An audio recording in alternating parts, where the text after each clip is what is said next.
And yet it took 2 years to settle the case in which AIG and Gremaker infected the SEC by trading its feet producing documents. He was arrogant to those people, recalls the same former executives uncooperative when the case was finally settled with AIG paying $10 million fine. The SEC went out of its way to cicatrize the company's behavior. The penalty. The hindsight its press release reflects AIG's participation in the Breakpoint Fund as well as misconduct by AIG during the Commission investigations of this matter. Even as the SEC was prosecuting the Breakpoint deal, the agency opened up a second AIG investigation. This was a much bigger deal, and the Willy party this time was AIG FIP. The SEC eventually charged with conducting a series of fraudulent transactions that helped the big Pittsburgh bank is more than in Devil's loans. The allegations were serious enough that the Justice Department opened a criminal investigation. Once again, it took several years to settle the case. This time with AIG agreeing to pay a fine of $80 million with an additional $36 million in restitutions. FP also assigned a different prosecution agreement with the Justice Department, an extremely serious consequence. The fine, however, would have been $20 million less but for the fact that the last minute Gremaker reneged of the original settlement with the agency vowing to fight the church. AIG even issued a press release calling the government actions unwarranted. The SEC was furious and the AIG board was shocked. It demanded that Gramaker settle in additional to the extra $20 million and the deferred prosecutions agreement. The government installed a full-time monitor inside AIG, in effect, a government compliance officer.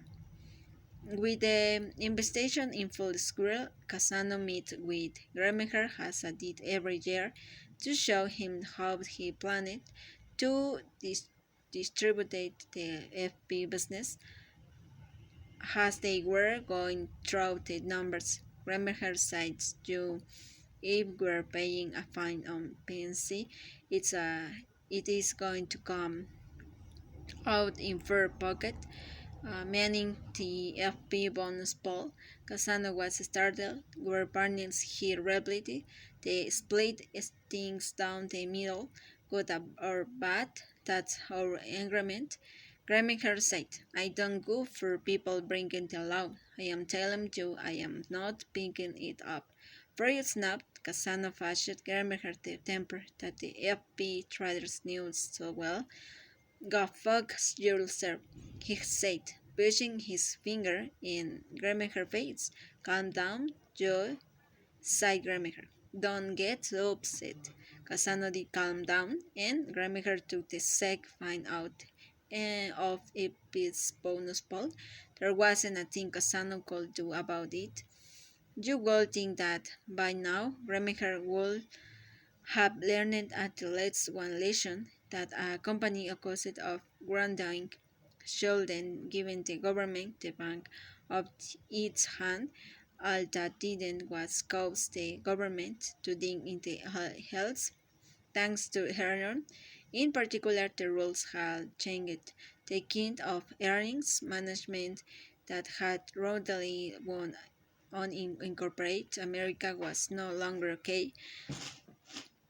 State insurance regulators who had long looked the other way at some of AIG accounting were stiffening their spines, but Gramaker stubborn to the end.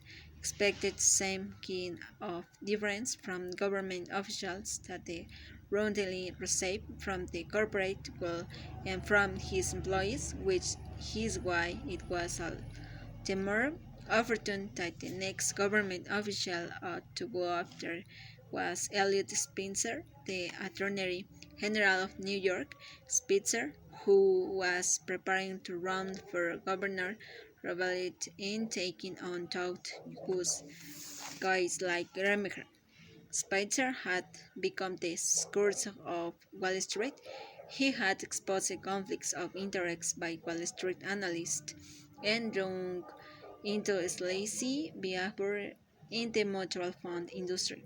He had sued another top guy, Richard Caruso, the former head of the New York Stock Exchange, attempting to claw back some of Caruso and Paige. Most recently, he had turned his attention to the insurance industry. His original target was Margaret M. C. Lennon, the world's longest insurance broker, which it so happened was run by Remacher's eldest son, Jeffrey. In October 2004, brandishing a raft of incriminating emails, Spitzer accused the company of conducting a long-running bid ring um, Shem. He also said he wouldn't even begin to talk about cement until Jeffrey Gremacher resigned. The March board quickly fired Gremacher for months after that. March E.M.C. Lennon agreed to pay $1 million restitution and apologized for its shameful conduct. Among the insurance companies accused of paying kickbacks to March was AIG. Several AIG executives pleaded guilty for their role in the shame. Remacher remained unrepayment. On February 9th, just day after the March E.M. Lennon settlement was announced, AIG reported in $11 million 2004 profits during the, during the earnings call with investors.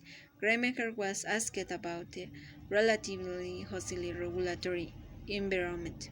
He replied, "When you begin to look at faults and makes them into a murder charge, then you have gone too far. It will be hard to imagine a more profile time remark." On February 10, Spitzer got rid of a big reinsurance deal had done with General Re, which was owned by Berkshire Hathaway. The information had come from Get Re lawyers who had uncovered the deal in the course of another investigation. The purpose of the transaction, Spitzer was told, was about AIG reserves by $1 million. Wall Street analysts have been calling for AIG to increase its reserve, and this apparently was the way the company he had done it. Remacher had reportedly instigated the deal himself with a phone call to Genrizio, but according to Spitzer and later, the SEC Norville Riggs was transparent. The SEC would call the deal a sham.